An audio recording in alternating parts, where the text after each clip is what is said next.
Hello everyone, সবাই কেমন আছেন? আশা করি সবাই ভালো আছেন। বন্ধুরা, আমরা সবাই জানি যে টাকার রেট ভিন্ন ভিন্ন। মানে কোনো দেশের টাকার রেট বেশি, আবার কোনো দেশের কম। কিন্তু আপনি কি জানেন আজকের দিনে ইতালির 1 ইউরো সমান বাংলাদেশের কত টাকা হয়? আপনার ধারণা কি ঠিক, নাকি অবাক হওয়ার মতো কোনো চমক আছে?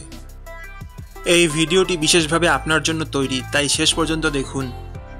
কারণ আপনি যদি নিয়মিত টাকার রেট জানেন, তাহলে অর্থ লেনদেন বা বিদেশ থেকে পাঠানো রেমিটেন্সে লাভবান হতে পারেন। আজ শুক্রবার 28শে নভেম্বর 2025। আজ ইতালির 1 টাকা সমান বাংলাদেশের 141 টাকা 58 পয়সা, আর অপরদিকে বাংলাদেশের 1 টাকা সমান ইতালির 0 টাকা 0071 পয়সা। বন্ধুরা, টাকার রেট প্রতি মুহূর্তেই বদলায়, আর এই পরিবর্তন আপনার আয়, খরচ, এমনকি সঞ্চয়ের উপর প্রভাব ফেলে। তাই নতুন রেট সবার আগে জানতে এখনই চ্যানেলটি সাবস্ক্রাইব করুন এবং বেল আইকন প্রেস করুন, যাতে কোনো আপডেট মিস না করেন। ধন্যবাদ, দেখা হবে পরবর্তী ভিডিওতে।